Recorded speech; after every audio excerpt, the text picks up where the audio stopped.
Hey, welcome everyone. The presentation will start in just a moment. This session will be recorded and will last 60 minutes, about 45 minutes for presentation, and then some time afterwards for questions and answers. Please keep your microphone muted during the presentation and turn off your cameras for now. If you have a question or comment, please feel free to enter it in the chat during the presentation and it will be addressed during the question and answer period. You may also ask questions with video during the question and answer portion. All participants in today's event will have access to the recorded version, which will be available within 1 week after the live event. My name is Dr. Catherine Showalter, and I will be the moderator for today's presentation. TESOL International Association's Speech, Pronunciation, and Listening Interest section is pleased to present this webinar titled Variation, Not Deviation, Encouraging Tolerance of English Diversity in ELT. Our speaker is Gemma Archer, who is currently a teacher and coordinator at the University of Strathclyde. We are very pleased to welcome all of you to this webinar, and now it is my pleasure to hand this over to our speaker. Gemma? Thank you so much. I'm just going to begin sharing my screen, so bear with me momentarily, everyone. Okay, Catherine, is that up okay? Or Sinem? Yes, Looks good. Wonderful. You can see that, great, wonderful. Please let me know if anything goes awry. Hello everyone, I was just explaining to our lovely hosts there, I had a bit of a technological drama as I was getting ready for this. So I've had to swap computer and take slides over and all kinds of things. So I'm hoping and praying that we can get through this in a smooth way and a professional way, of course, as well. So thank you for the introduction. As mentioned, I'm Gemma Archer. I'm based at the University of Strathclyde in Glasgow in Scotland, and I'm also a joint coordinator of the IATEFL pronunciation SIG as well.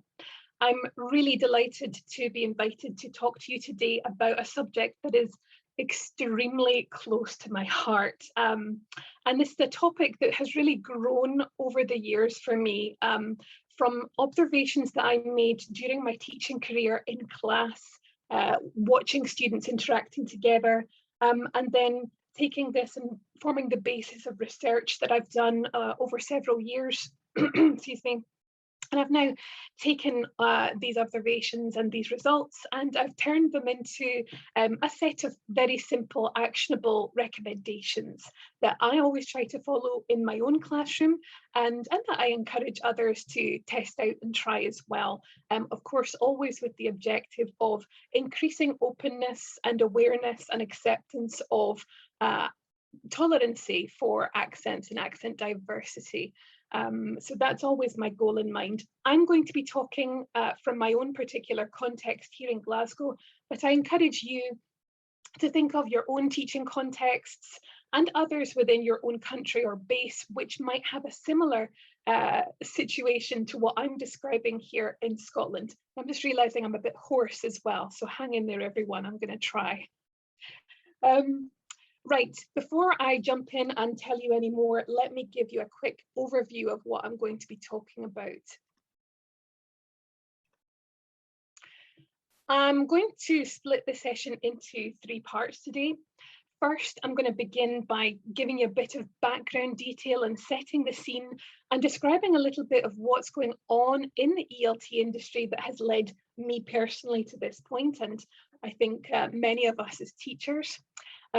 Where we've been and how we've gotten here, and in this position where we have to explicitly talk about encouraging tolerance of accent diversity. In the second part, I'm going to talk about, in fact, before I get onto my research, I'm going to talk about some of the consequences that I've noticed and collected data on for our students. So what they've experienced coming into a new linguistic environment which differs very greatly from what their prior learning experiences have given to them, mainly through use of prestige model native accents. So I'll talk a bit about how my students react when they come here and settle into this new linguistic environment here in Scotland. Following this, I'm going to talk about my research, and I'll give you a bit of an overview of the stages, the methods, and some of the data that I collected. And finally, as I said, based on my data, based on my observations, I'm going to share with you some of the teaching recommendations that I myself use to try and encourage more tolerancy of different accents, different Englishes in my own classroom. So let's begin. We have to talk fairly honestly here, and not a lot. Sometimes I get negative reactions to this, but I hope that we can talk about this in a positive way, a place from where we can achieve change or talk about change. Historically, we can chart the rise of prestige models, L1 native speaker models. This can be seen in the UK over the course of several centuries. So it's a historic tie that we have in the industry, particularly in the UK and sometimes in Europe, to prestige models, in particular here received pronunciation, also called Standard British English.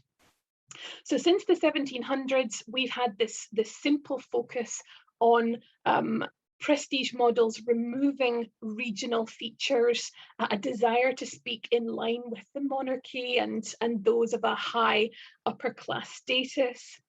At this time, we started to develop what Walker, even in the 18th century, described as swarms of texts on elocution and how we should be speaking in a more elegant, formal way, with the aim of helping the general populace remove their deviant pronunciations. From about the 1900s onwards, with the creation of the wireless radio, certainly in the UK, the BBC World Service promoted, again, a certain type of voice. And this again was our received pronunciation, Standard British English. And this was an upper class, likely privately educated, and generally Southeast English speaker.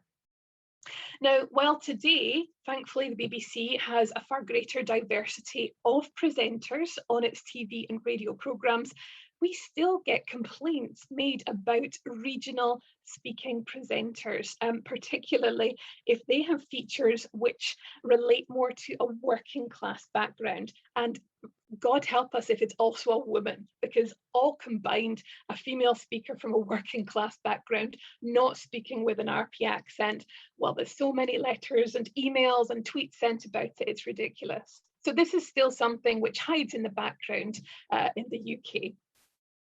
Now, if we're talking historically still, these accents or this particular prestige model RP made its way into the English language teaching industry in the UK and then out into what Katru would describe as second circle countries through British colonialism. For example, into India, Nigeria, Ghana, all of these new countries where colonialism had taken English to, where some had English as an administrative language, they were also teaching this prestige model to local learners.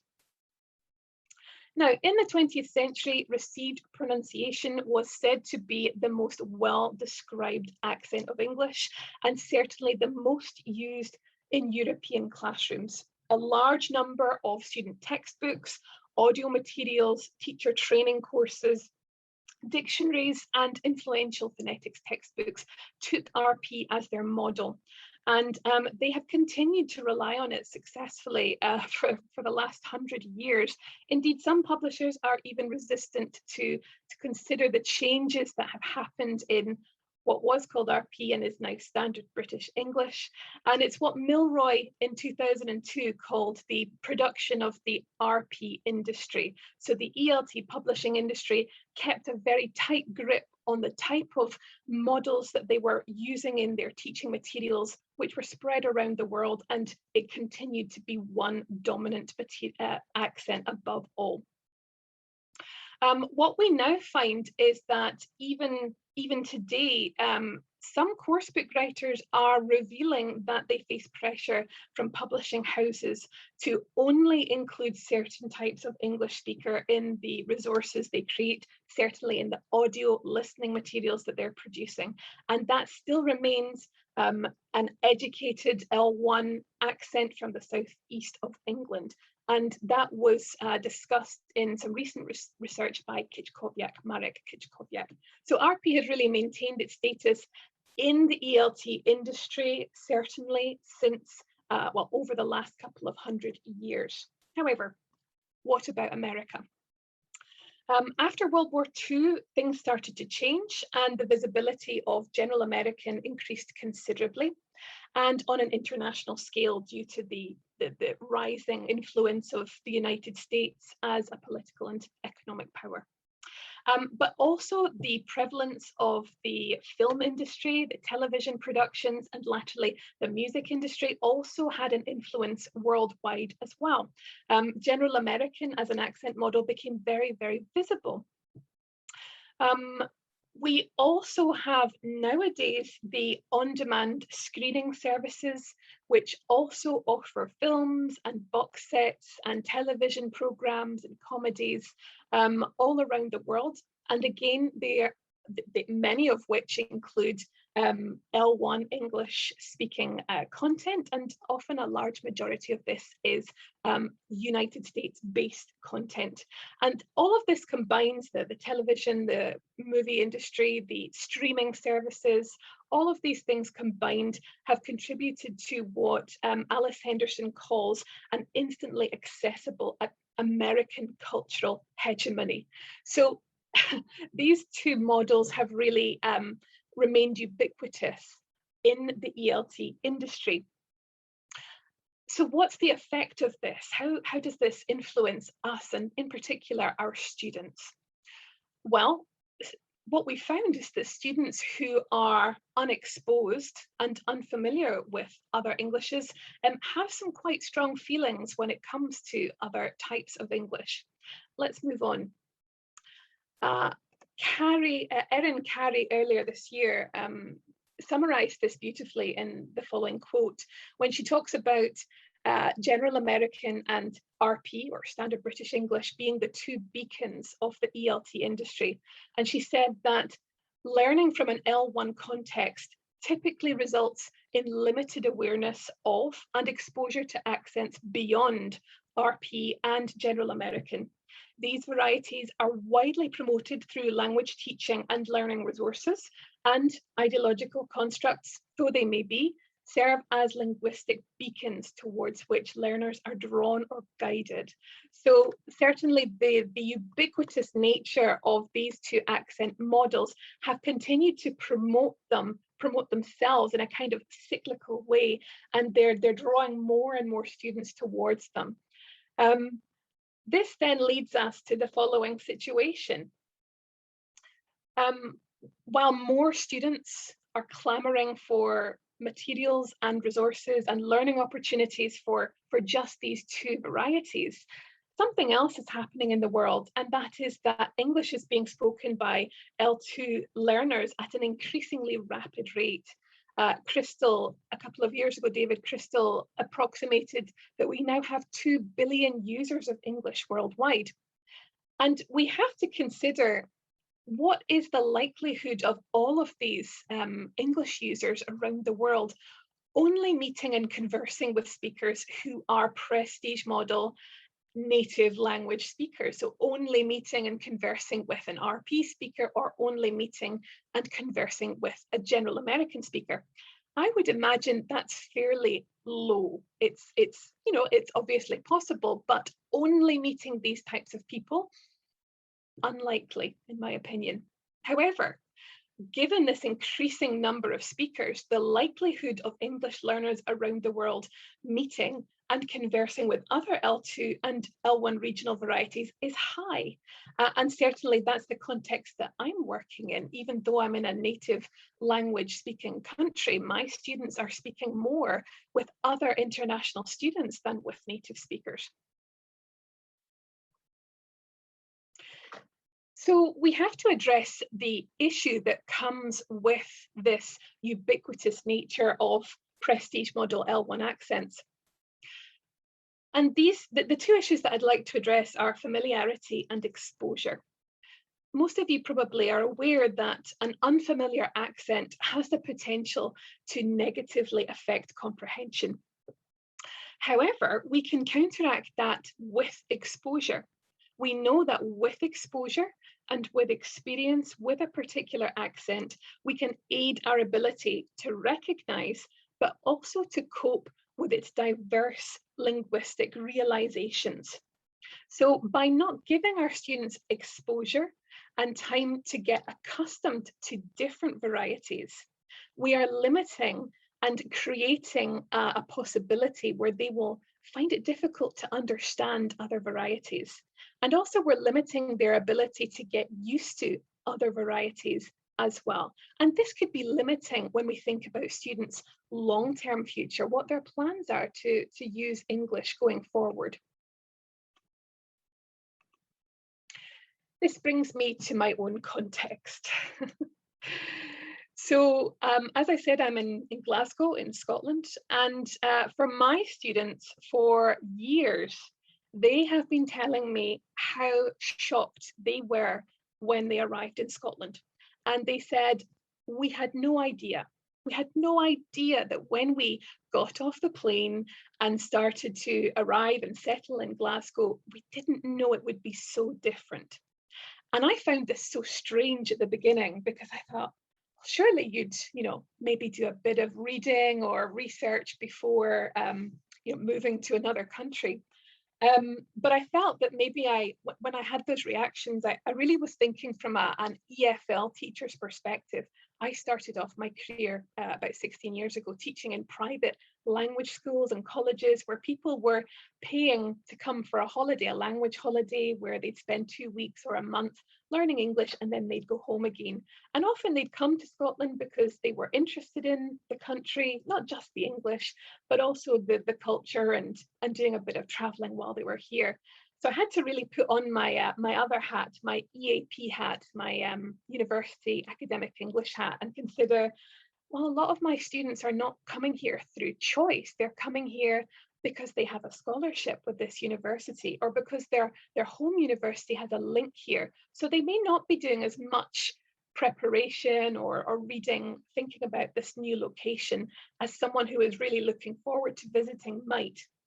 And this is also the same for our ESOL learners as well. I think in the United States, ESOL is more referred to as ESL.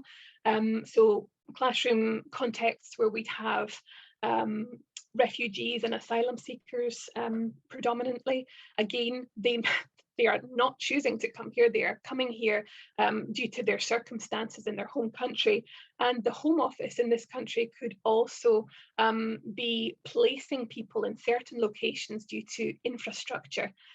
So I definitely had to kind of check myself and check my own privilege and think, well, why are people coming here? It's not just because they want to be here. So, as I said, students are telling me they're arriving with their IELTS 6.5, feeling confident, ready to start their new lives, and then they touch down on the tarmac and within minutes are having some kind of total communication breakdown. If it's at the customs desk at the airport or in the taxi on the way to their new accommodation, it comes very quickly. And this particular slide, I Googled British English to see what images came up. And these images very quickly popped up. And I think this relates to what my students' expectations sometimes are. They have this idea that the English they're going to encounter here will be the same as the rest of the UK or will also be a standard British English. Like the English that they've seen on the telly, on the TV, and in films. The title of the slide, Hollywood or Harry Potter, actually came from a student that I interviewed recently, who told me that, and this is a direct quote, all I knew about English before coming to Glasgow was Hollywood or Harry Potter. He'd seen movies, you know, Hollywood movies, and he'd seen Harry Potter, and that was the extent of his awareness of English diversity. So many students, as I've listed here, they have this lack of awareness of other varieties. They have this instant kind of shock. They experience communication breakdowns. This relates and brings communication anxiety in future interactions and can result in a crisis of confidence. I just won't talk because I can't understand anyone. And of course, that's not what we want when they're coming to this country. We want them to have a positive experience where they can use their English and learn from their interactions. So it's certainly not what we're hoping for or wanting for our students. A little bit more context about my own teaching background. So as I said, the University of Strathclyde is in Glasgow, which is west central Scotland. It's the largest city in Scotland, home to 3 universities, one of which being Strathclyde, where I've worked for about 11 years now. Strathclyde in turn hosts students from over 100 different countries and staff of 77 different nationalities. So it's truly an international university, bringing in students and staff from across the world. However, outside of the university, students are also having to contend with more language diversity than just from international students. So while they have to get used to lecturers and roommates and colleagues who have maybe got international accents from different countries, they also have to contend with the languages that we have here in Scotland. We have 3 official languages, the first of which I'm talking today with you, is Scottish Standard English. Now, Scottish Standard English, fundamentally, it's the closest form to our written standard. So it's very similar to any other standard British accent. However, its pronunciation uses its own phonological repertoire of sounds, also with some parts of vocabulary and certain structures taken from the Scots language, which I'm going to talk about in just a second. Here's a very brief breakdown of the differences between Scottish Standard English and Standard British English. You'll see from the top, we have far fewer actual sounds that students have to contend with, just 12 vowel sounds in total, 9 monophthongs and 3 diphthongs. The way that we lengthen vowel sounds also differs quite significantly from Standard British English and also General American. We don't have the same voicing effect as other varieties. In Scotland, as you may have noticed, vowels are generally realised short, sometimes so short that students can barely identify them. And we only lengthen vowels under certain conditions, and that's when we have them before a voiced fricative, before an R, or across a morpheme boundary. So that's the time when we would typically lengthen a vowel. We have 3 diphthongs, ow, oi, and I. We don't have the central vowel sounds like the schwa. We often combine other sounds instead of using the schwa specifically, but this does depend on the person that you're talking to, because Scotland, like other places in the world, the social class of the speaker will influence their pronunciation. And if a Scottish speaker is of a certain, maybe a middle class or higher, they sometimes are more likely to follow a more British English sound than a Scottish English sound. So while I say, oh, we don't have schwa, we do have schwa, but depending on where you come from and what society and upbringing you've had, you may, instead of using the schwa, you may use other combinations of sounds instead. We also have 2 additional consonant sounds, not in RP English, the ch sound, the velar fricative, like in loch, and also the voiceless hw consonant sound as well. So some fairly significant differences compared to the repertoire that students may have been exposed to before. So as I said, Scottish Standard English is the closest to the written form. I've broken down its sound inventory for you. Let's look at the other languages that students are also having to think about in their new linguistic context. The second official language in Scotland is Scots Gaelic. This is a descendant of Irish Gaelic, which came to Scotland in about 500 AD. And although this was once spoken across the country, today it's mainly spoken in the north, west, and the Western Isles. Though it's having a resurgence on Duolingo, as I've seen reported frequently. Students will not hear Gaelic very much at all, but they will certainly see it in Glasgow in signs and on official documents and things. The last language that we have to consider is the Scots language. The Scots language is an 800-year-old Germanic language which predates Scottish Standard English. And it's what we call a kin language to English, meaning that English and Scots are related by a common ancestor, Old English. Sometimes, because of their shared ancestry, Scots can look or sound similar to English, meaning it can be understood sometimes by English speakers, even if they don't speak Scots. So those are the 3 languages that students are exposed to when they come to Scotland. But we have to talk about this in a little bit more detail. There is another factor, and this is a factor that can cause great confusion, not just to our L2 international students, but to L1 speakers from other places as well. And this is the Scots Linguistic Continuum.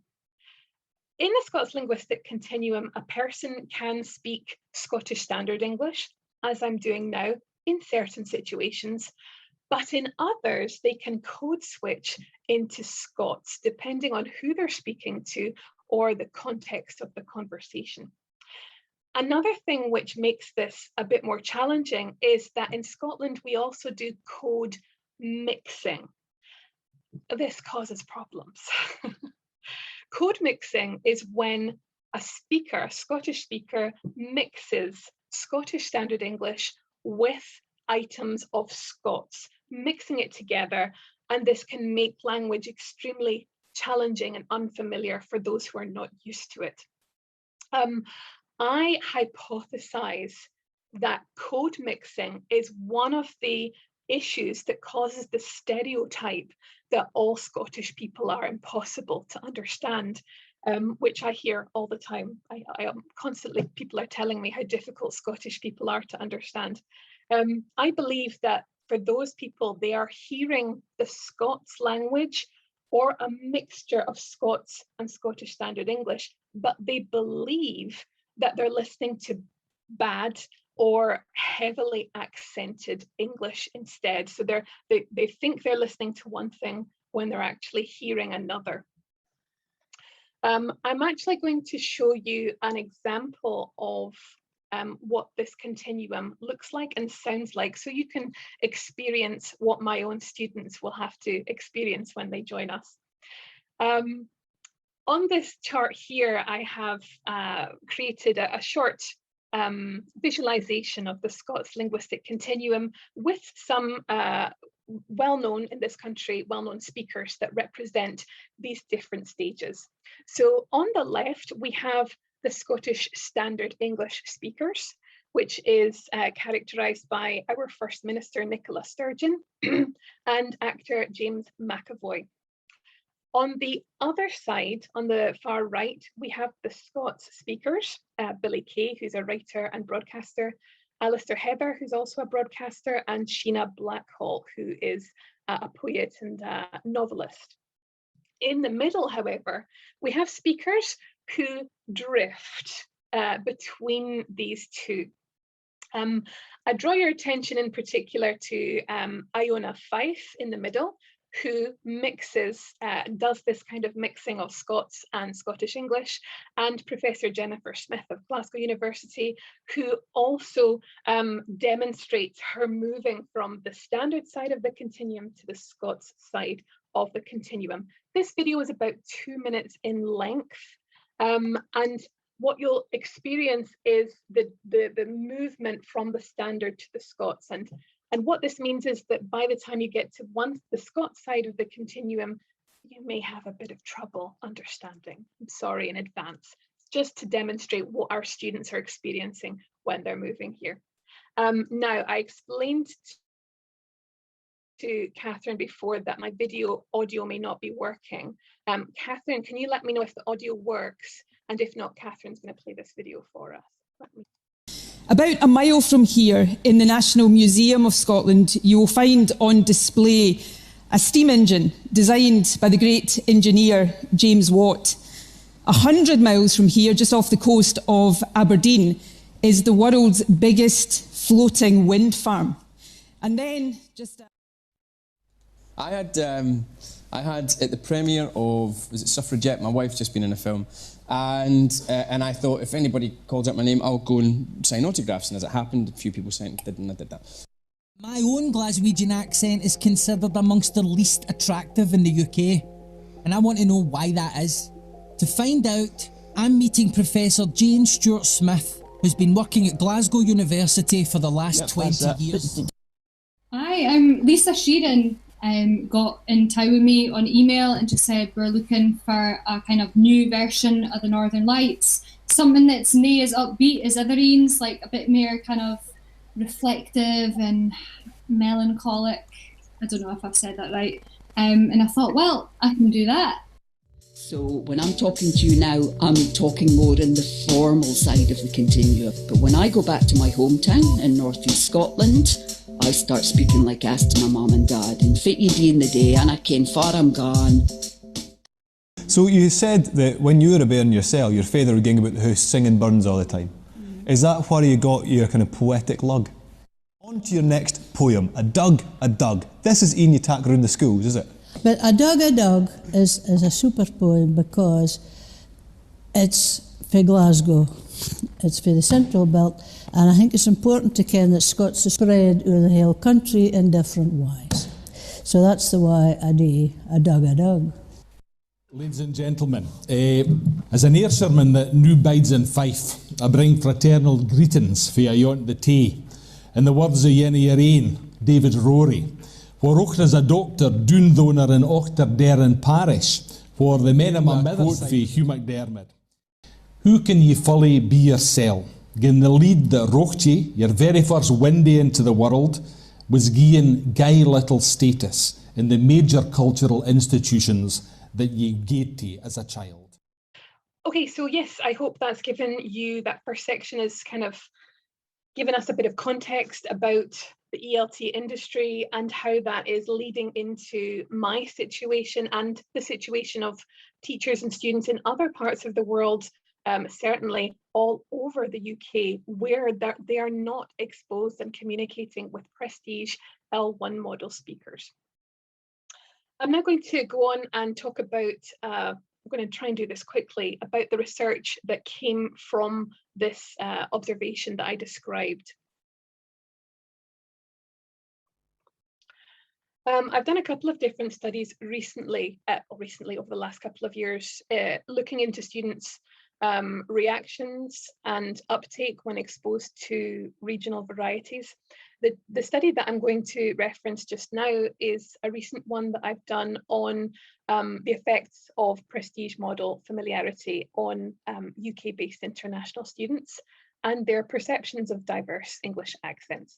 So I was really looking to establish whether students' familiarity and positive associations with prestige L1 models helped them to identify these models when they heard them. Because students would often say to me, oh, I want to speak like you. And I'd say, well, I don't have this model that you're looking for. And they're surprised, you know, and it was when I realized that they were unable to distinguish me from another prestige model speaker, this made me kind of think, okay, maybe this isn't as black and white as it seems. Maybe they just assume that any intelligible speaker is a prestige model speaker. So I wanted to know if their positive associations helped them to identify these accents, the general American, the RP accent, when they were exposed to them, because I didn't believe that they were able to clearly identify them.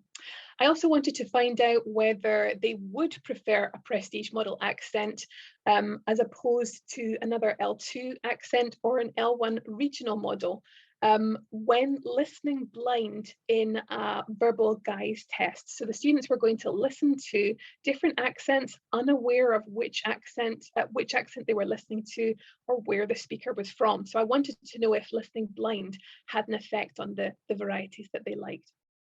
I also wanted to find out if students perceived and associated prestige models with more positive qualities rather than other varieties. So I wanted to check and see if that was the case among my student participants. I asked 30 students to participate. They were between 20 and 38 years old, 20 male, 10 female, from a range of 7 countries, Saudi Arabia, China, Libya, France, Colombia, Kuwait, and Thailand. And they were a very broad range of levels, from IELTS 4.5, which would be about a CEFR level B1, up to an IELTS 7, which would be a CEFR level 3, C1, I believe. And they were on a variety of different courses, from a pre-master's course to PhD, so a broad selection. For the test, I began with a questionnaire and some pre-test ratings. I gathered the demographics. I asked students how easy they found certain accents to understand, an RP British English accent, a general American accent, a Scottish Standard English accent, and also a highly proficient L2 accent. So this was before they listened, after which they listened to 8 different speakers. The speakers were a mixture of Spanish, Castilian Spanish, Scottish Standard English, General American, RP, Indian, and Chinese accents. And the participants rated these speakers for the following features: speech rate, degree of accentedness, sonority, intelligibility, level of education, and potential they thought to be an English teacher. And they rated these features on a 5-point Likert scale. To establish significance, I used chi-squared test, Pearson's correlations, and a Fisher exact test to determine the result's significance despite the small sample size. I also invited students for a post-test interview. Not all accepted, just a small number, but I'm continuing to replicate this study. And it's been an absolute privilege to do the post-test interviews and learn more about students' experiences coming to an unusual for them regional linguistic environment unprepared. The results of this particular study showed that students, before they listened, vocalized a strong preference for prestige models, and they held some very severe opinions about other varieties and certainly about Scottish Standard English. During the verbal guise, however, students, while they still preferred prestige models, they rated other varieties quite highly or neutral. None of the varieties they listened to blind received a negative score, which I thought was quite interesting and quite enlightening. This is the pre-listening test, or one of the pre-listening questions, where I asked students to rate how easy they found it to understand Scottish Standard English, and the majority obviously chose the latter, the earlier stages in this Likert scale 1 or 2, saying they found it extremely difficult to understand Scottish Standard English. And I put into the question, I put in a description of what Scottish Standard English was, just in case they were aware of the difference between Scots and Scottish Standard English, but still they rated it quite low, saying that they didn't find it easy to understand. Here were some of the reasons why they reported finding it hard to understand. Lots of students saying they found it heavy, fast, ugly, they hated it, it was unclear, it was short, it was strange. So it really elicited some quite extreme responses, which was really fascinating. What I have here in front of us is the post-listening Likert scale ratings. So this is after the students have listened blind, they then rated various different accents according to these features. So down on the left-hand side, you'll see the different features that they rated, and along the top, the different accents. So we have L2 Spanish, SSE Glasgow, that's a Scottish Standard English accent from Glasgow, General American, RP, L2 Indian, Scottish Standard English from Dundee, which is a city in the East Coast, L2 Chinese, and Scottish Standard English from Ayr, which is south of Glasgow.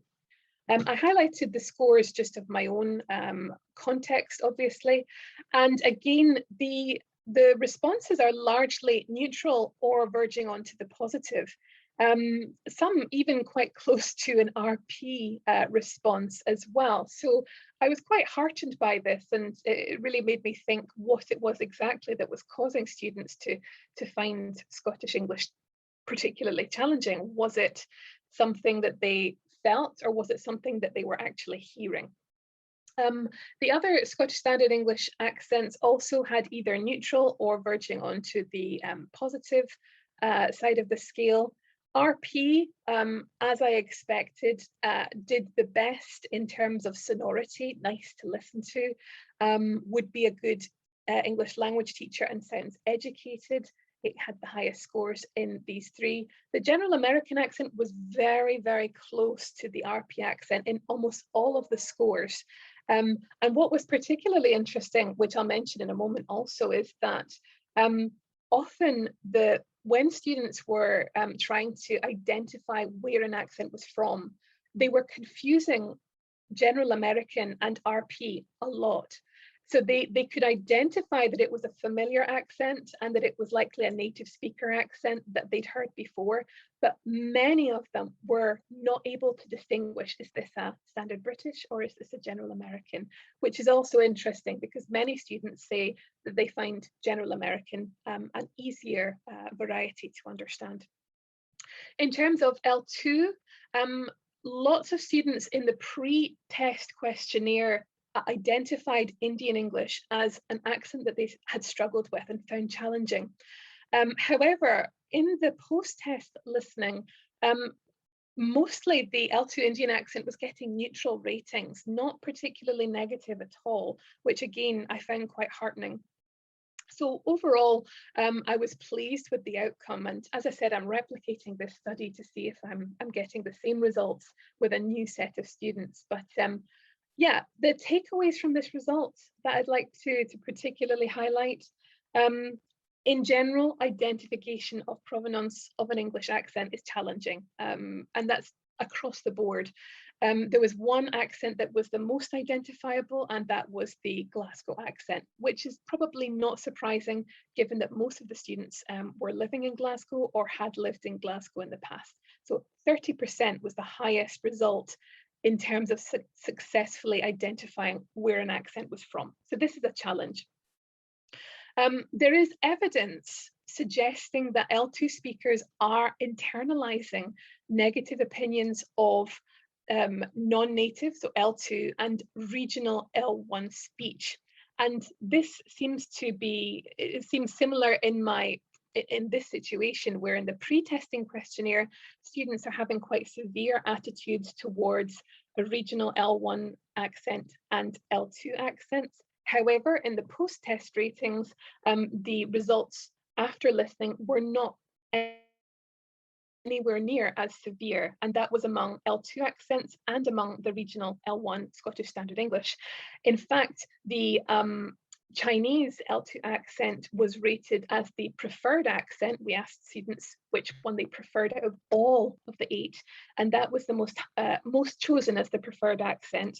And the Spanish L2 accent was chosen as the most intelligible, the easiest to understand. So again, it's a heartening result in terms of what they're feeling after listening. However, as we saw in the table, the prestige models, particularly RP, did retain its elevated status among student participants. As I mentioned, the RP and General American accent had quite similar ratings and were often confused for one another. And yes, students had these positive reactions to other L2 accents as well. I don't have time to go into the qualitative data. I was going to share some interesting quotes that I had taken from interviews. If anyone would like this, it's going to be in a paper coming out hopefully in the new year. Or if you'd like a copy of the slides, you can let me know and I'll be happy to share those with you.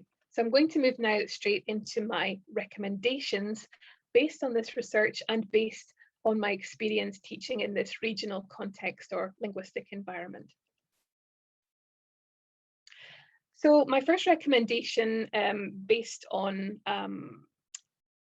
students and resources, in the interview stage, I'm not going to go into the interview data too much, but one thing I will share with you is I asked students directly, how do you think we could encourage students to be more open or more accepting to different varieties of English? And the answer that came up time and time again was teaching materials. That was a very common theme among answers. Students seemed to find seeing successful L2 communication in teaching resources inspiring. They found that watching successful interactions happen made them feel quite positive, and they felt that this raised awareness of other varieties of English and how they could be intelligible as well. However, given that publishers are continuing to rely on prestige L1 models in their course books and in their materials, and as I said earlier, this was reported by Kichkowiak earlier this year, I feel very strongly that it is down to us as individual educators to fill the gap and insert the diverse voices ourselves, at least until publishers catch up and can provide materials which really represents the reality, not only of the ELT classroom with teachers from all over the world, but also the teaching contexts all over the world, rather than these outdated resources based on prestige native model likeness. How and when can we do this then? I feel that although listening resources are probably the obvious choice, speaking and pronunciation activities are also another very useful opportunity to highlight diverse voices and successfully communicate using or showing successful use of English as a lingua franca. If, however, your busy syllabus prevents you from inserting your own more diverse voices into your materials, then why not try using them in an asynchronous format? It could be a homework task that you send students home to watch a short video or listen to a short audio clip and then come into the classroom the next day to talk about, to discuss and reflect on. Obviously for me, I try to use as much diverse speakers in my resources as possible. And that is not just Scottish speakers. I try to insert Scottish speakers sometimes, but not only. We need to be inserting, yes, the regional speakers, but absolutely the whole spectrum of the diverse L2 range of Englishes and accents as well. I'm going to show you a couple of clips or a couple of photos of different speakers that I've used and referred to in my own classes, in particular my pronunciation classes. On the left, you'll see global comedians from different parts of the world. We also have L2 speaking politicians, European politicians from France and the Netherlands, as well as renowned international activists such as Greta Thunberg and Malala. On the right, you'll also see various examples from reality TV shows based in the UK. And I found that these also have a really great range of international voices, which is great to be able to bring into the classroom because they're engaging and they also show successful interactions between speakers who are native and international. However, if these type of resources don't appeal to you, there are a couple of others that I'd like to recommend. If you're in an academic environment, working in a university like myself, you might be interested in the 3-minute thesis competition, which can be found on YouTube. And these are small 3-minute presentations from university students around the world, talking on a variety of different topics. And these are easy to convert into lesson materials, and they're nice and short as well, so they can easily be fitted into tight time slots if that's all that you have. Additional short audio and video clips from international speakers can be found on websites such as ELO, with 3 L's, elo.com. They have this lovely series called 1 Minute English, where they're asking questions to international speakers, and you can actually choose the speaker based on their country of origin, which is nice. And on YouTube, there's also My English Voice, which is Katie Simpson's resource. And yeah, again, these are just, they make excellent warmers and lead-ins and homework resources, or stimuli for productive activities as well. Lastly, the Speech Accent Archive and the Dynamic Dialects website provide lab-based recordings on a wide range of accents from around the world. And these are perfect for highlighting, comparing, and contrasting specifics. So if you want to show how someone in North America differs in their pronunciation for someone in, I don't know, South Africa, for instance, or somewhere else in the world, you could use these 2 websites and compare them explicitly, which is often very engaging and interesting to students. This brings me to my second recommendation. Don't shy away from opportunities to highlight, discuss different accent features. Here's an example which came from my own classroom earlier this year. I have this really interesting development this year that I have students coming from to my pronunciation class who are from India, from Ghana, from Nigeria, who of course don't need to be there, but they provide wonderful resource and discussion from being there anyway. So with one of these students in particular, I observed an interaction between an Indian student and a Brazilian student over the pronunciation of this word that you see here on the page. Was it schedule or schedule that they asked me? And instead of just saying, well, traditionally one is British English, one is American English, of course, there's far more diverse use nowadays. In particular, I say schedule, not schedule. So we can't distinguish black and white for this. But I thought this is the perfect moment to bring in the rest of the students to ask for their input. And it grew into this very spontaneous discussion on relevant topics such as accent differences, colonialism, catch-through circles of English, and the importance of intelligibility over native likeness. So I encourage you, if the opportunity presents itself in your own class, try asking these questions that you see here at the bottom of the screen to stimulate further discussion. Why are there 2 different pronunciations? Which one is correct? Of course, here the answer is neither, they're both correct. And where might you hear them, to encourage students to consider where in the world these accents may come from. I'm coming towards the end, Catherine, so I hope you're not too anxious that I'm running away with the time.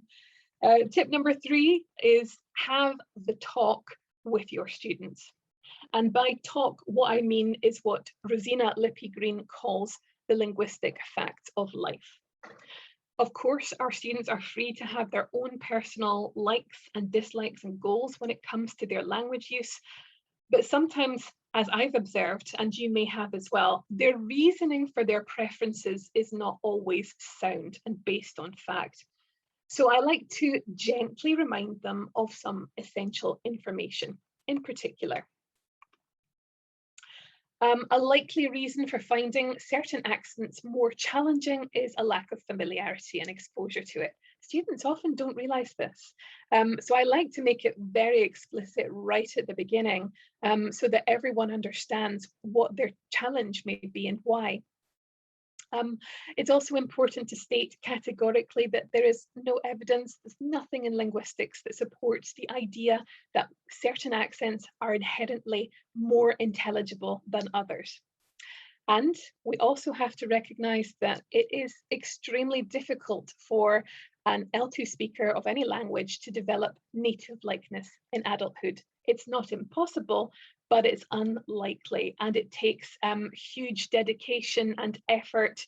And you know, it's far more likely that we're going to observe and interact with adults around the world communicating with an accent and communicating successfully as well. And that's not to be scoffed at or disrespected. This brings me on to my fourth tip, encourage near-peer role models.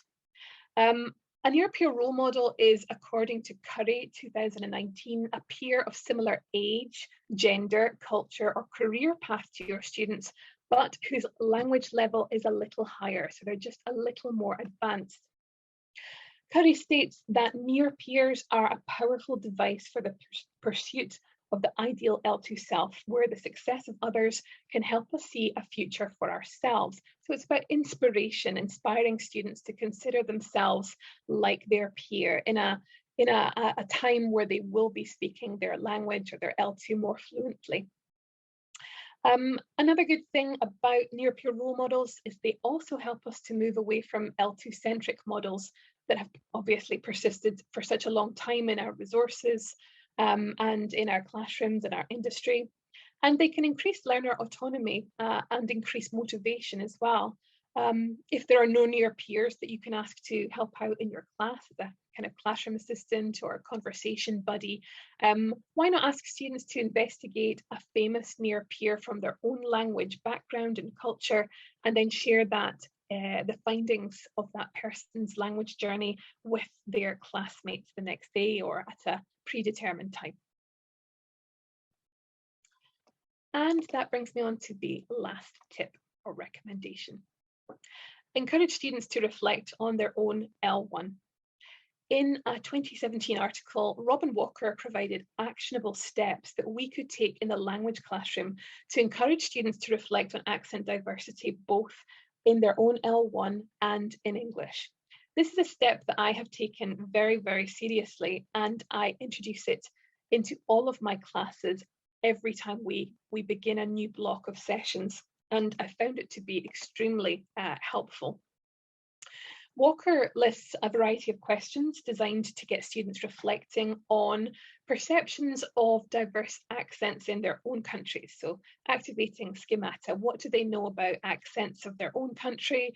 What perceptions, correct or incorrect, might they have about these accents and why? And Walker suggests using these types of questions as a bridge to promote the reality of accent diversity in all countries to students. This brings me to the end, everyone. I hope I haven't bored you too much. So just to sum up, we should all, I feel, be increasing the diversity and the range of speaker resources that we're using in the classroom, not just of the local speakers in your own environment, so not just for me, of Scottish speakers, but also the speakers that represent our students and the wider academic community as well, so international L2 users, as well, of course, as our prestige model users. So we want to increase the diversity of speakers across the board. We can do this by including diverse lesson materials, either in the class or asynchronously. We can exploit opportunities to highlight and discuss accent diversity, making it normalized, making it a part of your routine in the classroom. We need to share the linguistic facts of life. Not all of our students are going to be studying linguistics. They're anything like mine. They're doing very, very diverse subjects at university, such as engineering or law. So they need access to that information so they can make sense of their new linguistic environment.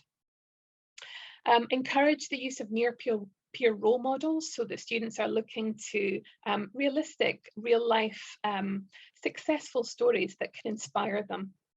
And of course, use students' reflections based on their own L1 as a bridge to discuss accent diversity and prejudice, not only in their own L1, but in English as well. And I'd like to end with a wonderful point made recently by Levis and McLaughlin, that if we don't talk about accent, if we don't talk about the different varieties of English, we are giving power to negative attitudes. And we really need to commit to talking about accents and talking about diverse Englishes and normalizing it in our classrooms. And that's the end of my session. So thank you very much, everyone. Thank you, Gemma. I know we are over time, so if anyone needs to hop off, we completely understand. But Gemma, if you have time, I'd love to open it up to maybe a few questions. Yes, apologies that I've gone on a bit long. No worries. Does anyone have any questions? You are welcome to either put them into the chat and I can relay them, or if you would like to unmute either just audio-wise or both audio and video, do please feel free to do that. So questions from anybody? I've just put my contact details back on the screen. Someone was asking for them. And do feel free to drop me a question or anything at all on email. I'm happy to get back to anyone.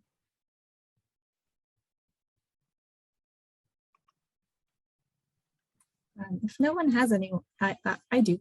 I was just wondering, since we didn't get the chance to get to it, about the qualitative information that you had from your study. And I know there's probably a lot of information, we can't go into full detail, but was there like a few items that really stood out to you as far as what was in there? Yeah, let me just quickly refresh my memory because I included them today. What I included was quotes from students just to show how they were shocked.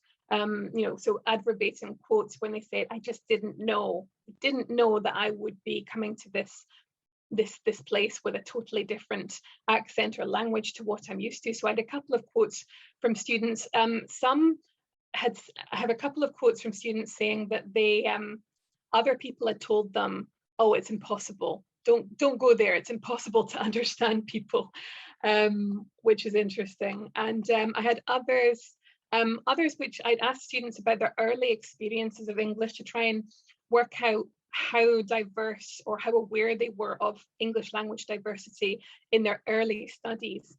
And again, most of the students are coming back saying, I wasn't aware. If they were aware, it was much later when a teacher or someone had explicitly introduced it to them. So there was very little variety in any of their earlier studies.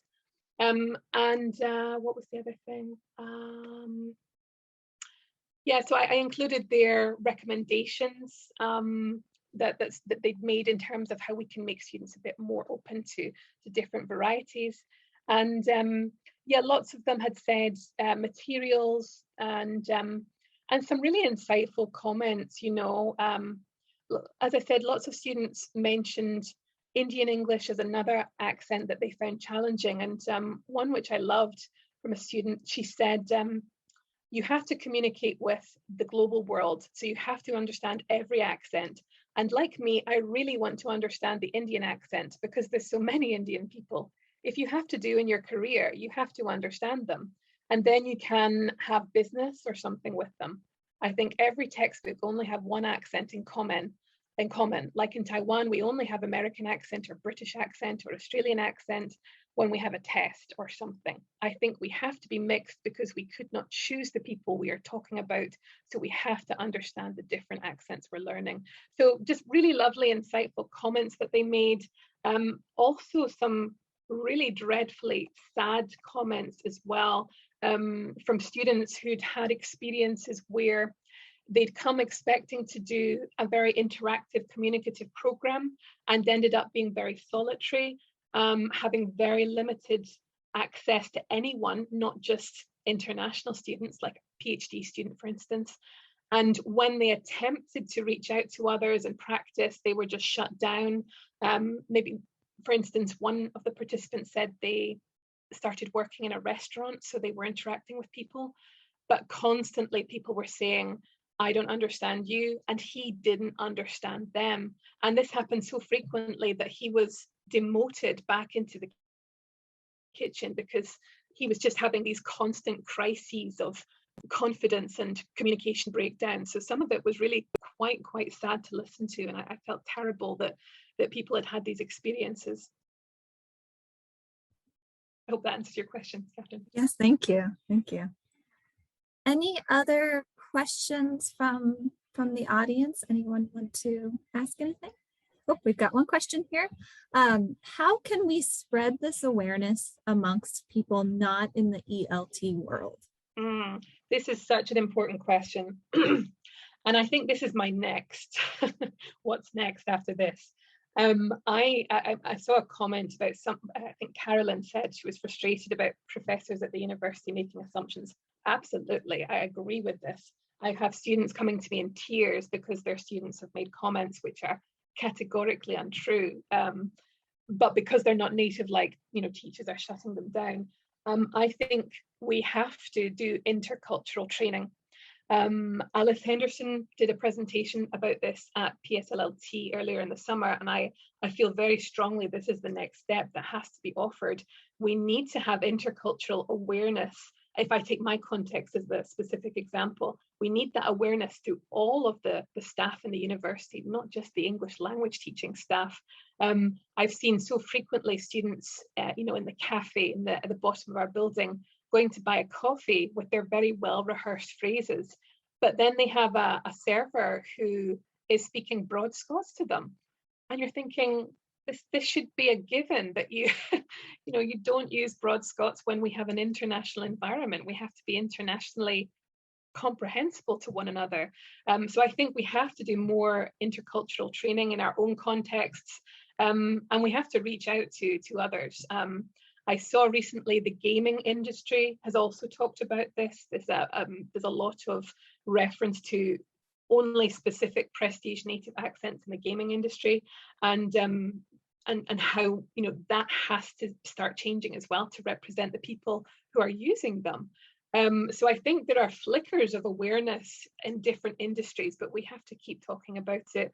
We have to keep raising awareness either through discussions like this or reaching out to our friends and our colleagues in other departments in other areas. But I do see little sparks of realization happening elsewhere, and I'm crossing my fingers that it keeps going. Great, thank you. I do want to be mindful of the time, even though I'm sure we could all sit here and talk for a while longer about this topic. It's definitely interesting and important. But we will conclude today's webinar. Just as a reminder, today's presentation was titled Variation, Not Deviation, Encouraging Tolerance of English Diversity in ELT. And we want to give a special thank you to our presenter, Gemma Archer. And with that, we will conclude the webinar. Thank you all for joining us today.